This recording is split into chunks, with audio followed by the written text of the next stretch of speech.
Welcome to the Five Arms and a Lucky Fin podcast. I am your host, Brendan McCormick, with a very special guest, Dalton Franks, who is the head of recruiting at Missouri State on campus and also the assistant linebackers coach. Dalton, it's a pleasure to have you, sir. Thanks for having me, Brendan. I really appreciate your time. All right, let's kick it off, man. Let's kick it off right going into this interview. Can you walk us through your football journey and just how it led you to Missouri State and Springfield, Missouri? Yeah. So if I could give you like one sentence describing my journey through this whole thing, it would probably just be, a Texas high school football coach who made it to a Division I program in Springfield, Missouri. So I went to school at Stephen F. Austin. It's a D1 FCS down in Nacogdoches, Texas. I walked on there. I had like a cup of coffee as a player, and then my coordinator kind of transitioned me into a student assistant restricted earnings role. So I worked with every position on the defense through each semester, try to get as much experience as I could as a young coach trying to make it. And when it came time to graduate in 2018, I decided I was going to try my hand at high school coaching. So my old high school head coach at Louisville High School, where I'm from and where I played, Greg Miller, he is kind of the one who kind of pushed me in that direction. He's the one who really inspired me to become a coach, pour into kids, and kind of give back how the game gave to me. So I got on with him at Texas High School in Texarkana, Texas. He was the defensive coordinator. Got on with a guy named Jerry Stanford. He was my head coach. Hell of a guy. He's an offensive guy. I started out as the assistant offensive line coach. So, I mean, I got in at the freaking ground floor. But I tell everybody it's the best job I ever had because offensive line is the hardest thing to teach. It's the most technical. And, you've got to be great in the run game. You got to scheme up run game, odd front, even front, 3-3 stack, all that stuff. But you've also got to be able to protect the passer. So I actually, I learned a lot of football my first year there as the assistant line coach. And then I became the linebackers coach, special teams coordinator for my last 2 years there. So that last year, at the conclusion of the season, I got all my buddies. I call it the itch. I'm like, damn, I want to get back into college. Like, I want more out of myself, because at Texas High, we're winning the district championship every year without question. I mean, we're rolling all these guys. And so it left me there wanting more. So my old defensive coordinator at Stephen F. Austin, Matt Williamson, he was the head coach at Missouri Western State University. It's a Division II school in the MIAA, the toughest conference in Division II football. It's the SEC and D2, hands down, without question.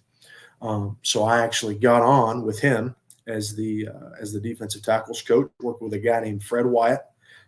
Fred's a fantastic human being. His dad's the D-line coach at K-State, Buddy Wyatt.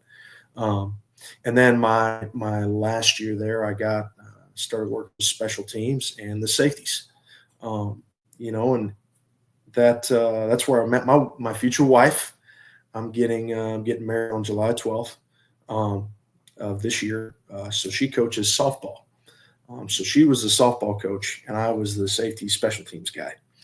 And that's kind of where we met, So if it wasn't for Missouri Western, if it wasn't for St. Joseph, Missouri, this Division II out there, Missouri Western, I would not have met my wife. So I did that for a couple years. And then, just like the players, coaches have D1 dreams too, Brendan. I'm just going to break the ice for you. Coaches have D1 dreams too. And I was fortunate enough to have some connections with our head coach here at Missouri State, Ryan Beard, and I got on as the director of on-campus recruiting and the assistant linebackers coach. Worked with a bunch of great guys. First linebackers coach I worked with was Reggie Johnson. He's now the linebackers coach at North Texas. Second guy I've worked with is Court Dennison. Hell of a human being. Love that guy. He's now the defensive coordinator at Idaho, and now I'm working with Connor Bonato. He was the linebackers coach at SEMO, Southeast Missouri State University. So that's, I guess I've been coaching, man. I tell people I've really been coaching since 2015. So from 2015 to 2025, it's about 10 years worth of coaching. whether it be in a support staff or a full-time role. So it's kind of taken me everywhere. It's very rewarding because I think guys tend to get lost in the sauce a little bit, right?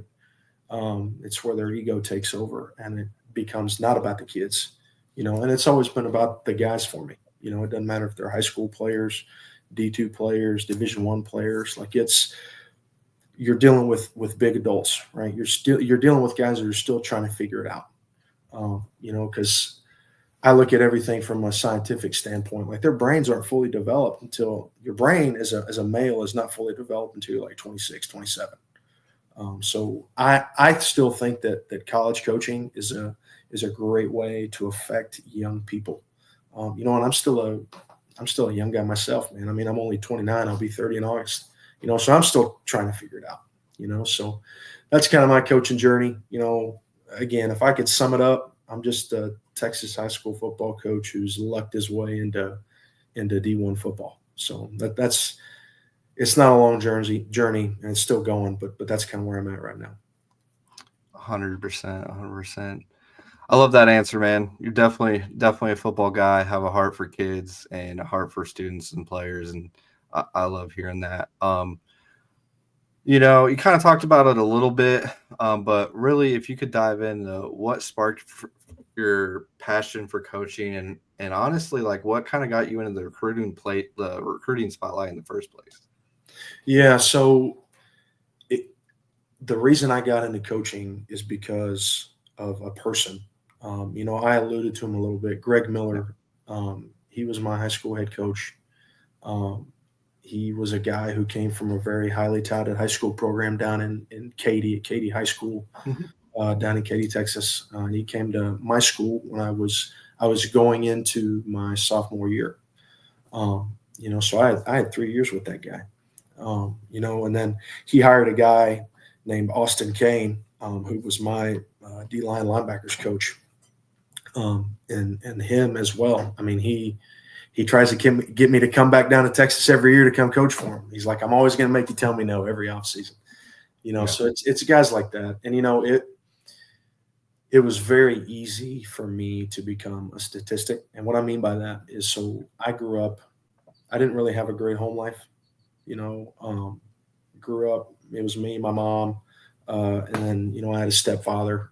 Me and my stepfather didn't really get along. So school was kind of a place for me to escape. Like I would hang out up at the office and talk football with them. So the first defense I ever learned, it was a 3-4 50 front defense. It was wrap 36 and running cover 4 behind it, with a couple cover 2 variations based on formation, just it was the people. I mean, it wasn't the scheme, it wasn't anything superficial. I mean, it was just people, and I owe Greg Miller and Austin Kane everything from a coaching standpoint, because without them, it was either I wanted to be a rodeo clown or I wanted to get into politics. But I didn't get into politics because I didn't want to lie to people for a living, and they really helped me find my passion for coaching. And as far as the recruiting, it's college coaching. People talk about college coaching being brutal. College recruiting is brutal. It's year round, and I think being able to evaluate players is something that is kind of a lost art in this profession. And a coach taught me when I first got into college coaching, like nobody cares. Nobody in this profession cares what kind of scheme you know, because they can teach you what they need you to know. Like if I need to teach a guy to teach a kid to get in a 10 instead of a 50 in 2x2, 3x1 formations, I can do that. It's hard to find guys that can evaluate, and the lesson that I learned from a guy named Eric Johnson at Missouri Western is it's all about the body type. Like you can look at a kid, like a linebacker, for example.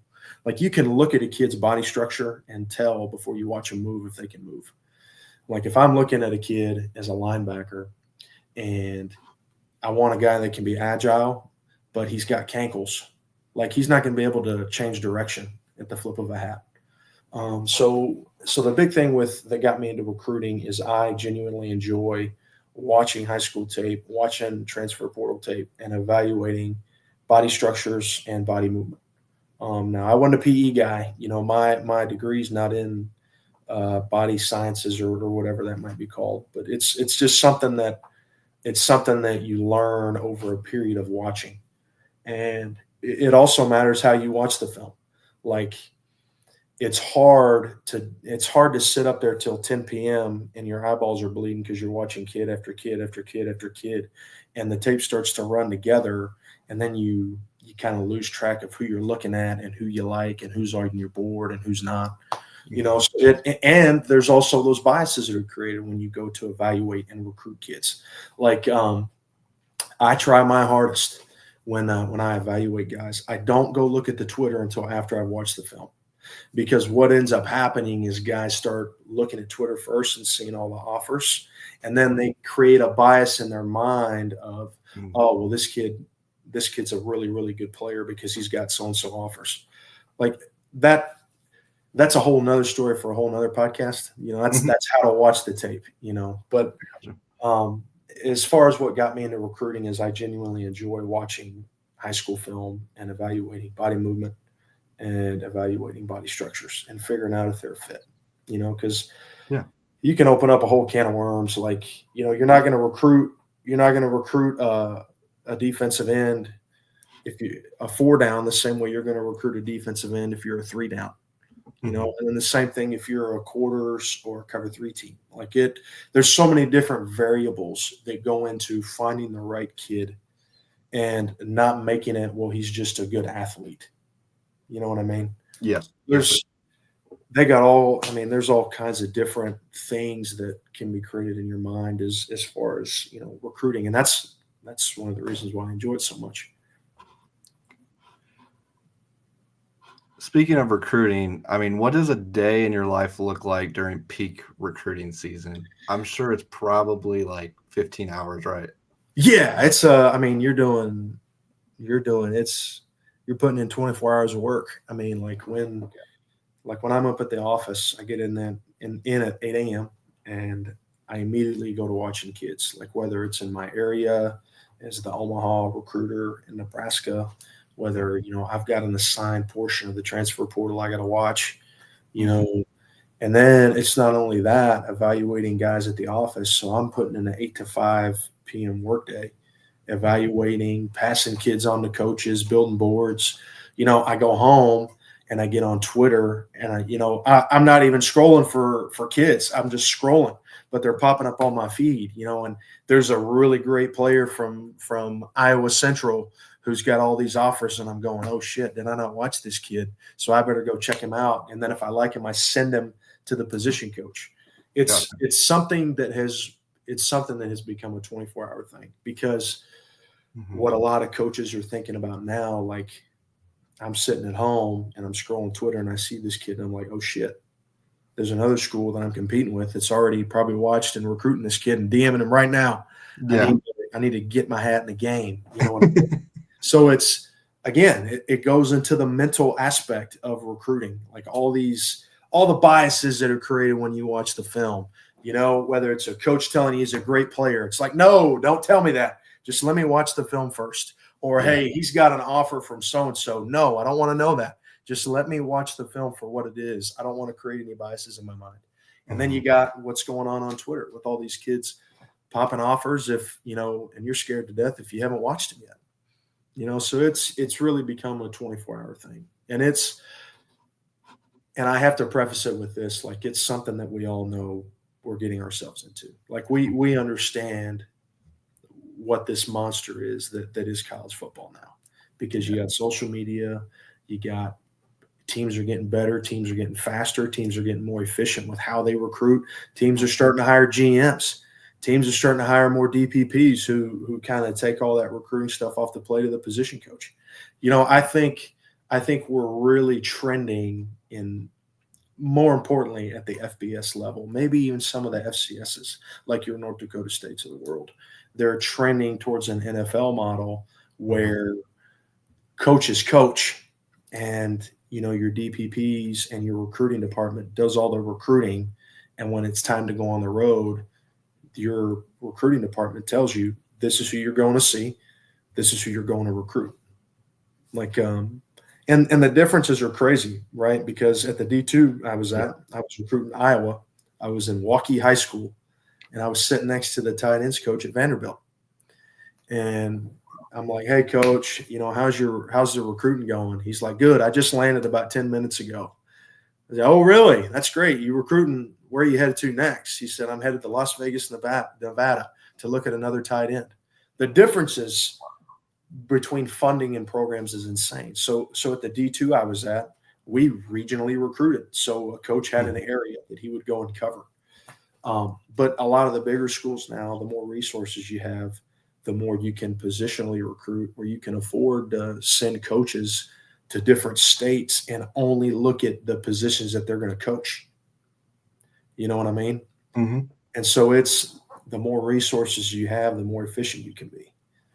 And so I say all that to say it's a 24-hour thing. Like, there's no rest for the weary. And it's something you have to do if you want to be the best. There's no give and take. It is what it is. Mm-hmm. And you have to be the best at it. There's no ifs, ands, or buts about it. I'm just curious, what's the latest time a recruit's texted you or responded? I'm just curious. I'll tell you the latest, and I'll tell you the weirdest. Okay. So the latest a recruit has ever responded to me, man, I lay my phone to lay my head down at night, and I looked at my phone the next morning, and it had to be like 2 a.m. It was crazy. And then, but we're also getting, direct messages on,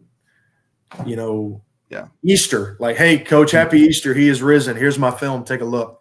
Or Merry Christmas, coach. Hope you're having fun with your family. Here's my film. Take a look. Like, it's, and that is not, it's not the kid's fault. Yeah. Like, kids today are trying to maximize their opportunities. Mm-hmm. So I get it. You are chasing a dream. You are getting after it. And so I've got all the respect in the world for those guys. It's, as tedious and as annoying it might be sometimes, it's a blessing, because I get to do what I do every day. It could always be worse. It could always be worse. Yeah. 100%. Is there certain attributes and characteristics that you look for in a recruit? And is there one player, you don't have to say his name or anything like that, but is there one player in particular to where you felt like this player was overlooked? So as far as characteristics go, in the grand scheme of things, as far as athletic ability, everybody's looking for the same thing. Right. We're looking for guys that are fast. We're going and looking at track times. We're looking at how rangy a guy is. What are his measurables? Like, if you're a defensive tackle, it's hard to justify taking a defensive tackle at the FBS level when he's 5'10" and he's got 2 foot arms, 2.5 foot arms. If you're gonna, there's a lot of genetics that play into it.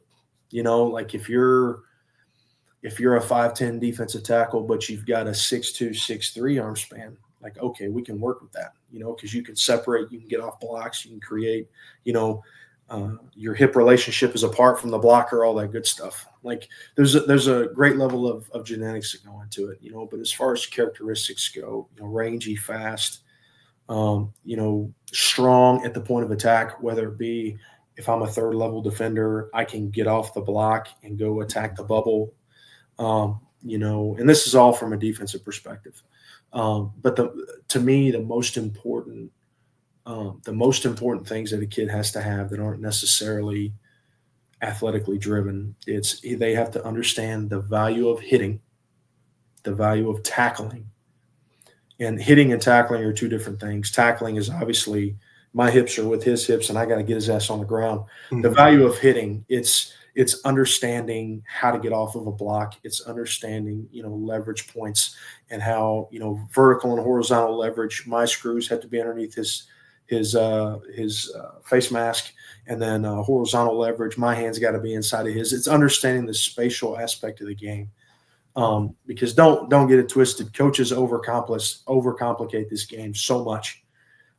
It's finding the guy with the ball, getting him on the ground. If I'm on offense, it's finding the open hole or catching the ball and scoring a touchdown. Like that's it. That's the game of football. And I think it's rare these days to find a kid who understands how important those things are. And then as far as a kid that was overlooked, so CJ Ravenel at Missouri Western, he is playing in the NFL right now. I'm not sure if he's on the 53-man roster or if I know he was on the practice squad, but he's playing for the Baltimore Ravens. We found this kid at a post-signing day camp in California. Wow. This was after signing day. Mm-hmm. So all the kids are signed in his grade. You know, you're not going to offer those kinds of kids because we've already full. We had a couple spots left. CJ walks out there. He's the longest kid out there playing defensive end. The kid is twitchy. He's fast, and he's got all he looks the part. Mm-hmm. And sure enough, we got his ass to Missouri Western, and that kid was unsigned in February after signing day, and we found his ass, brought him to Missouri Western, and now he's playing in the NFL. I mean, it's not the fault of college recruiters. It's nobody's fault. It's because it's like jobs. It's like the football coaching world. The market is flooded, but there's no new jobs being created. Not a lot of universities are being created. Yeah. It's the same way with college players. The market is flooded, and there's only so many spots. Mm-hmm. So what, FBS, it's a 105-man roster. And how many FBS schools are there? There's 120, right? Maybe even less than that. But you can do the math. And 105 times whatever number that is, and that's how many FBS college players there are. And that's it. Like, there's no wiggle room because it's mandated now. Mm-hmm. So it's a very finite amount of people that get to that next level, because everybody wants to go D1 FBS.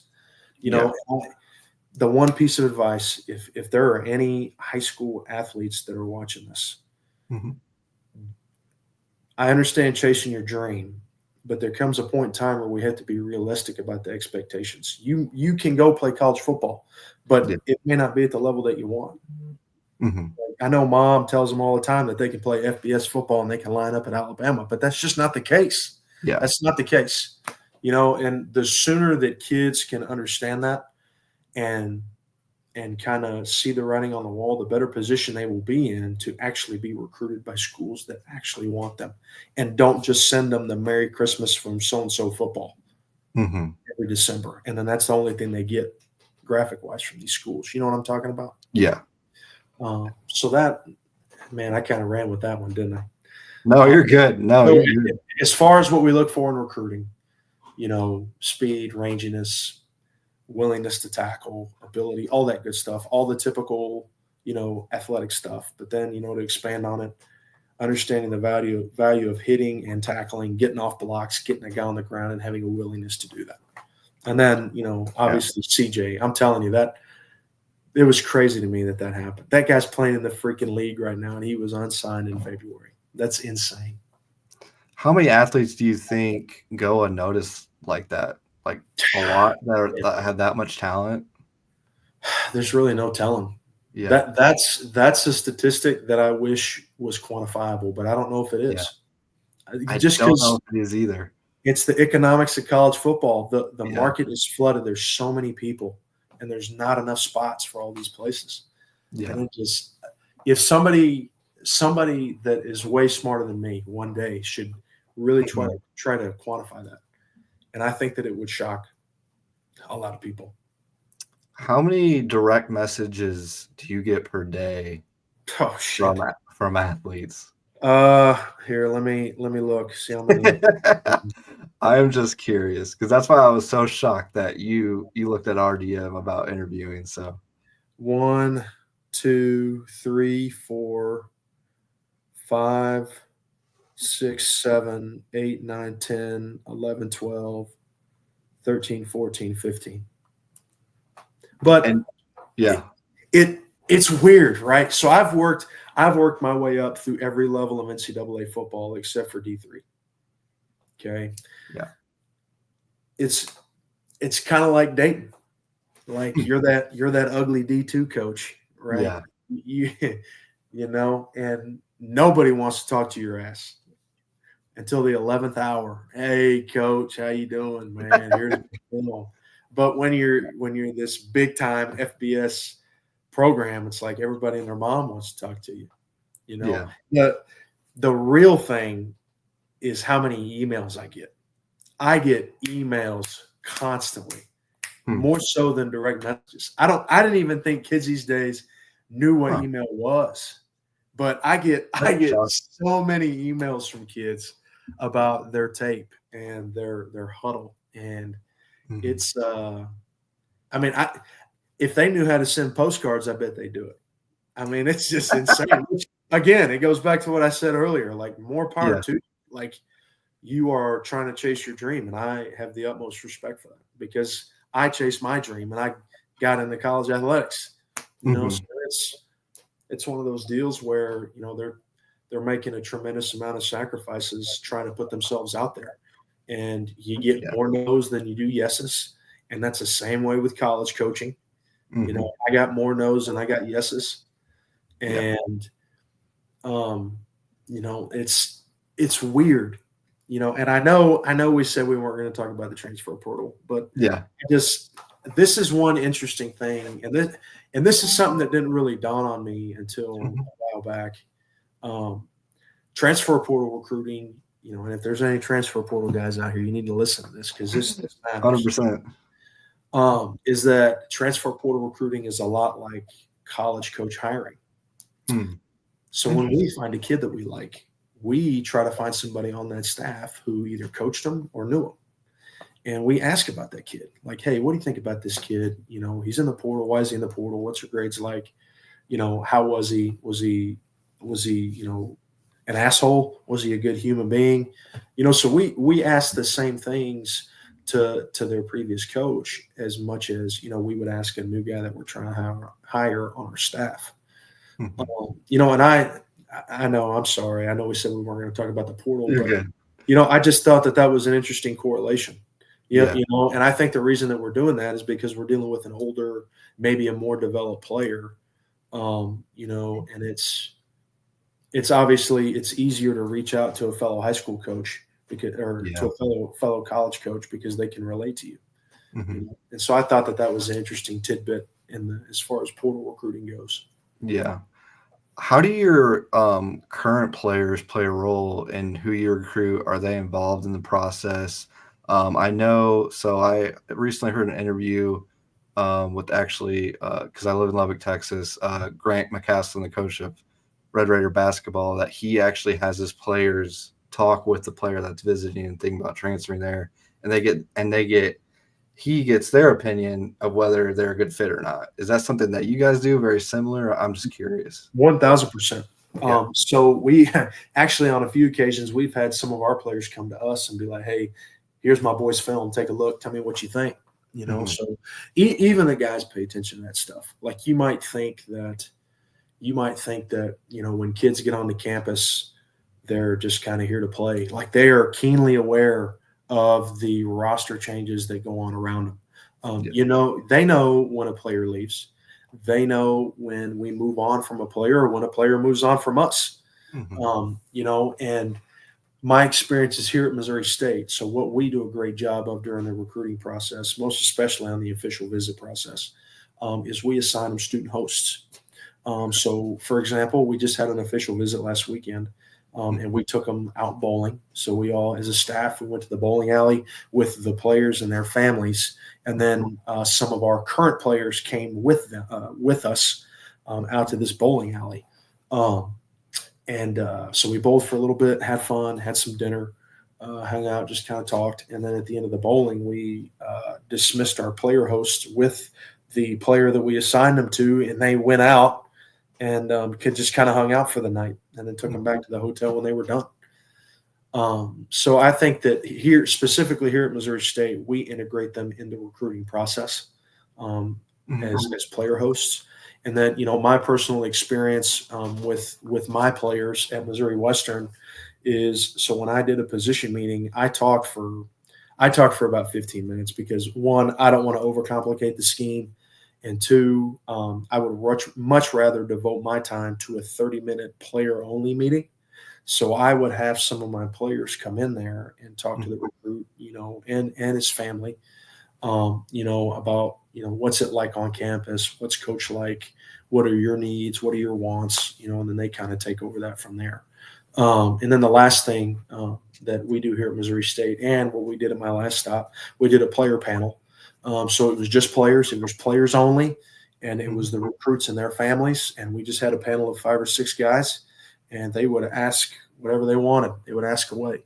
So I think that the last 2 stops I've been at, we've done a really good job integrating players because they spend more time in the locker room than they do with their position coach. So we thought that it was a great opportunity to use our players on the roster currently kind of as a mouthpiece, for lack of a better word, on, really getting them a player experience on what they're going to be doing from whatever it is day to day, what's it like in the town of Springfield, just whatever would pertain to the needs and wants of a student athlete at Missouri State University. So we've done a really great job with that, and I think our kids show a large interest in it. Plus they also get a meal out of it. So why not? Yeah.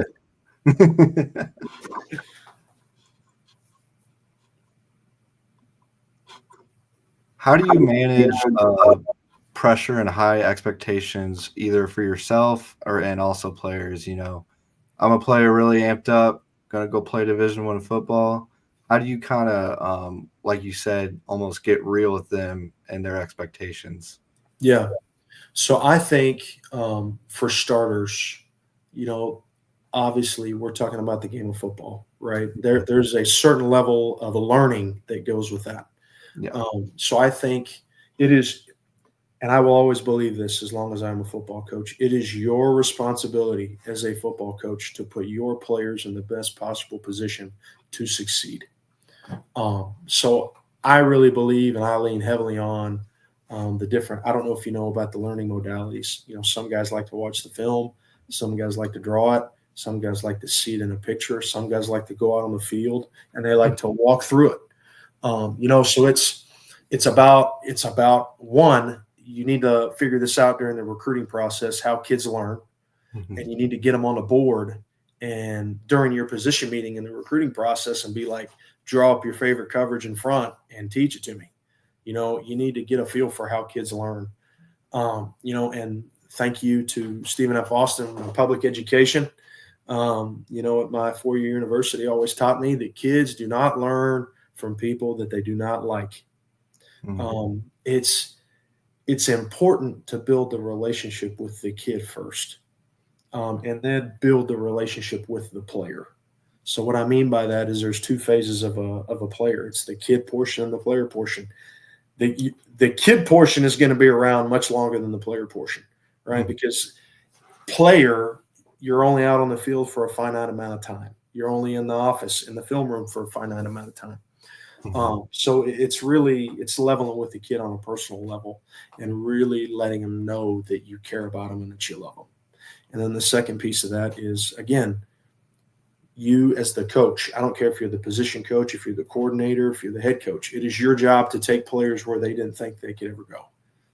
You have to push those limits as a player. It's important because it makes them better.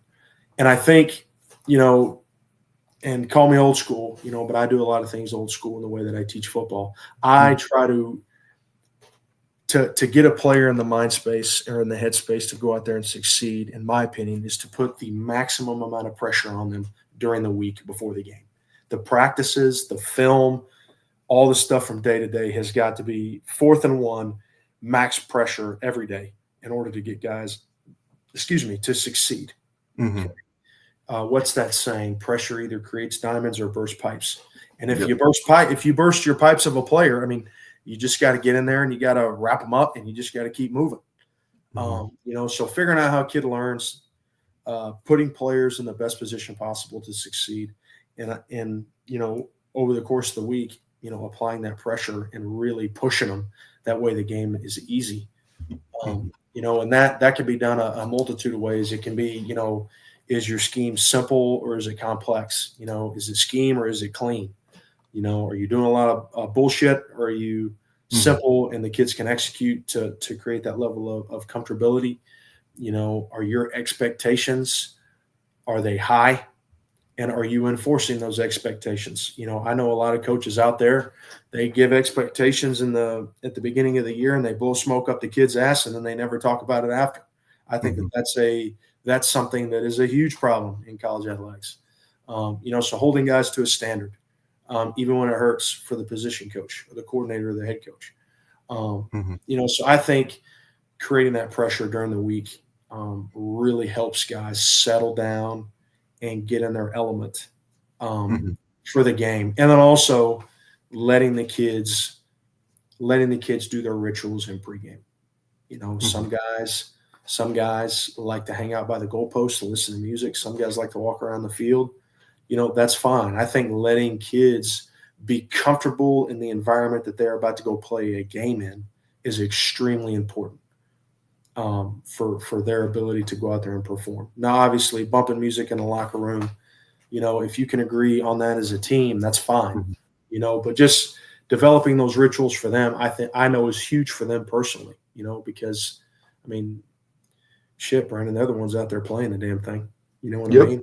You forget that too. Like they're the ones out there playing it. We're just on the line in these khaki pants, just calling plays. Like we're not doing anything. Yeah. So I think creating an environment for them that's conducive to, the beliefs of your program and, also your kids, and that, again, it all gets tied back into recruiting. All the stuff that you're going to deal with over the course of a 4-year period, the mannerisms, how a kid thinks, how a kid learns, all that has to be collected in the recruiting process. You got to check a lot of boxes, so it's active. 100%. You talked about the standard a little bit in that answer. How do you prepare players for life after football? So programs handle it in a multitude of different ways. And again, I think we do a great job here at Missouri State. And to me, it's all about, obviously, during the course of the season, that lesson that you teach them about life after football is a little bit different. Yeah. There's winners and losers, and it's the pain of discipline or the pain of regret. Did you give everything you had on the field to win the game for the week? Well, you lost. You didn't do enough. You just have to recognize your mistakes, and you got to move on to the next thing. And as far as the offseason goes, that's the time where you can really maximize, how to get kids ready for the next part of their life, whether it be they're going to go graduate, get their degree, and go into the workforce. They're starting families. We want guys to be good boyfriends and husbands. We want guys that are going to be contributors to society. And we have this thing called the Fifth Quarter program that our former player association does a great job with.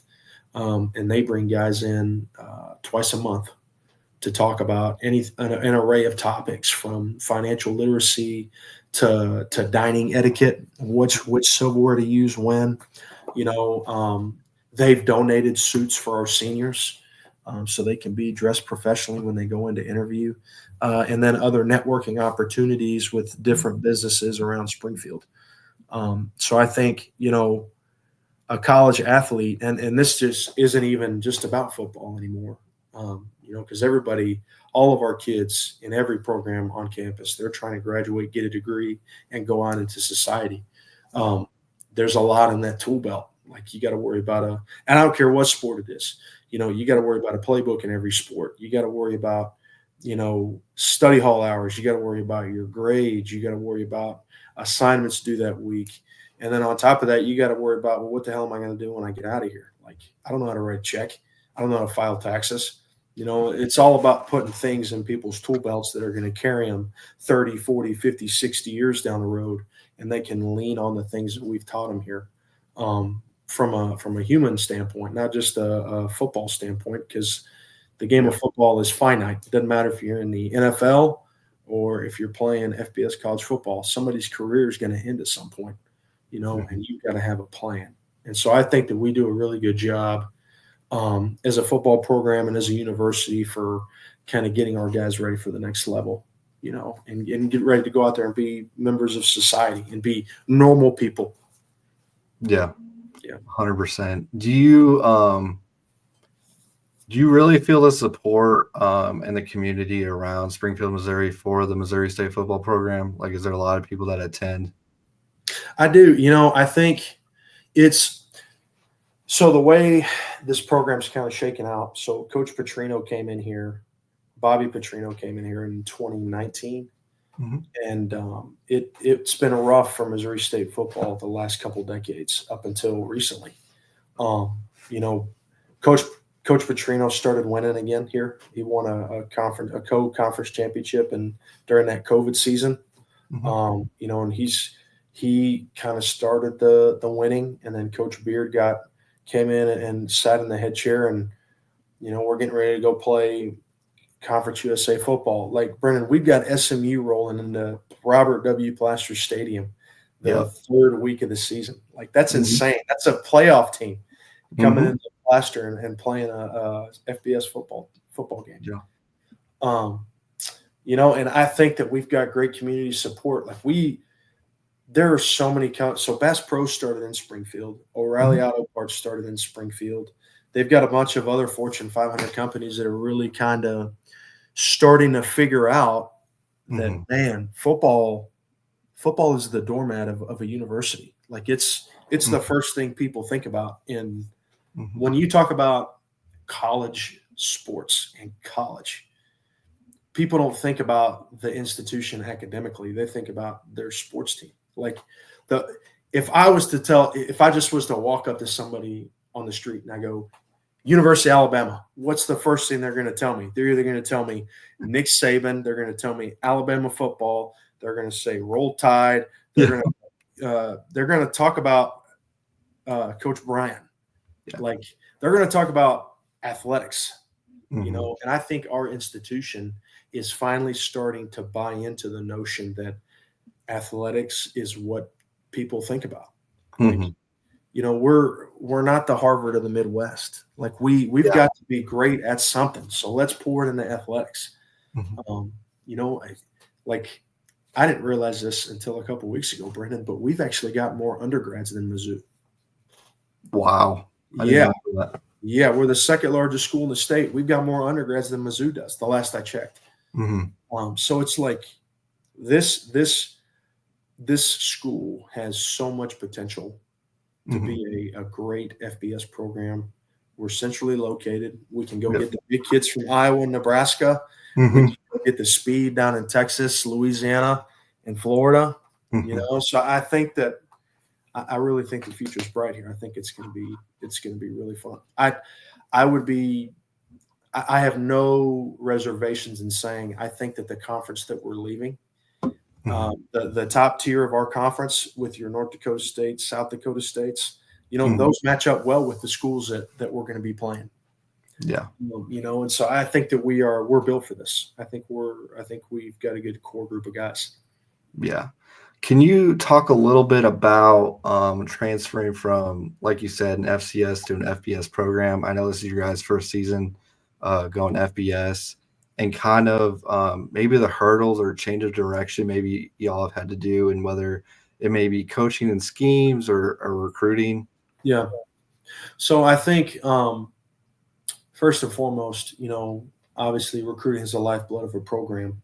Yeah. It's we have to do a great job at evaluating high tier FCS talent and low level FBS talent, because that's where we're going to kind of live for a couple of years. Like everybody's keeping up with the Joneses. Everybody wants the best facilities. We don't have the best facilities right now, and so we've got to find a niche in recruiting that kids are going to really get hooked onto. And right now it's come play FBS football. So we are leaning heavily on local kids that are really great players, and regional kids that are really great players. And I think that, probably more so than any other level of college football, FBS, you have to have a niche. Like the University of Iowa is known for taking the small town Iowa kids and turning them into all Big Ten unanimous All American selections. Like that's just what they do. Yeah. And I think over the course of the next year or two, we're going to really get settled into our niche. Mm-hmm. And we're going to have to start developing those guys. I think there's always room for improvement no matter what program you're at, and I think that going FBS for us is going to accelerate a couple of things. Like we're getting new turf, they're talking about upgrading the press box. I don't know if you've seen pictures of Plaster Stadium. It's a little older. Yeah. So I think that this is going to propel people, especially, your heavy hitting financial people, in the community to really kind of make their mark. And, it alludes back to, people are starting to understand, like, okay, athletics is the thing that's going to drive Missouri State to be not only a great athletic institution, but a great academic institution. Mm-hmm. So I think people are starting to catch on to that. And there's a couple of heavy hitters that I think want to get involved. So it'll be fun to see. It'll be really exciting, I think. Yeah, I'm super excited to watch you guys this season and see you guys bloom, man. I'm really excited about your guys' schedule. I look at it every day. I go, that'll be a good game. That'll be a good game. I can watch that one. It's stacked. Yeah, it's going to be good. Yeah, 100%. Is there? I know this is completely off topic, but I'm a foodie. I'm a big foodie. Is there any like particular restaurant that you love to bring recruits to? Ooh. Can I give you two? Yeah, sure. The first one is probably Black Sheep. It's something that's local. Mm-hmm. You always got to do local. You don't want to, I don't care, if you're at a big time school or a small school, you don't want to bring them to some chain restaurant and you don't want to take them to the damn Whataburger. No, even though it's great. So yeah, it is great. Black Sheep, it's this burger place. It does burgers and shakes. Okay. And then the second one is Hemingway's. It's located in the Bass Pro. So the Bass Pro here is the OG. It's the original. Okay. And they've got this really great restaurant. It's great seafood. If you like seafood. And going back to recruiting, it's like, yeah, you want to know what kind of food they like. You don't want to take them to a restaurant that's going to suck and that they're not going to enjoy. So it's all about, you gotta dig. You gotta find all these little tidbits. It makes you be really detailed. But yeah, those are the two in Springfield that are pretty good. I didn't know this either, since we're talking about food. I don't know if you know what cashew chicken is. It's an Asian cuisine. It started in Springfield. So the first thing that our DFO told me when I moved here is you're going to find a Chinese restaurant and a church on every corner in Springfield.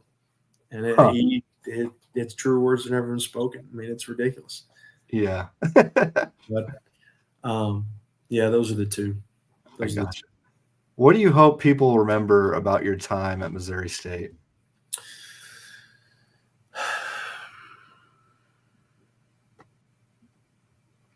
Probably that, I'll give you a double-faceted answer for the coaches. Mm-hmm. I am here to support the cause, and I'm here to make sure that they get whatever they need.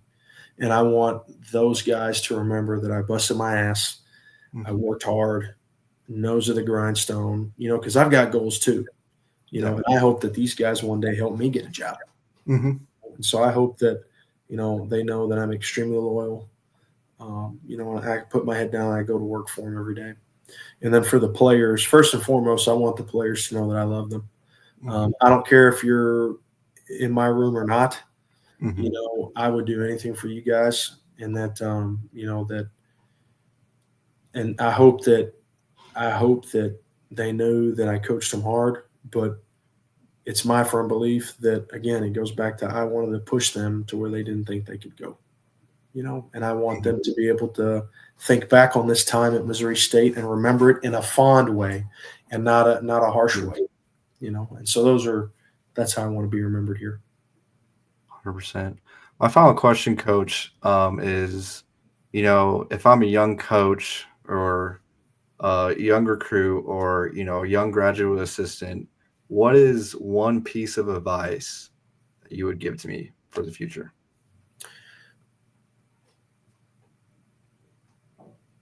Never settle with being average. Like, I cannot tell you the amount of direct messages that I sent to people trying to get back into college coaching. It's funny because you asked me what are the most DMs you've had in the day. Like, Yeah. I was one of those guys at one point. Like, I Mhm. got recruited at one point. I was trying to break into college coaching at one point. It's this business is all about who you know.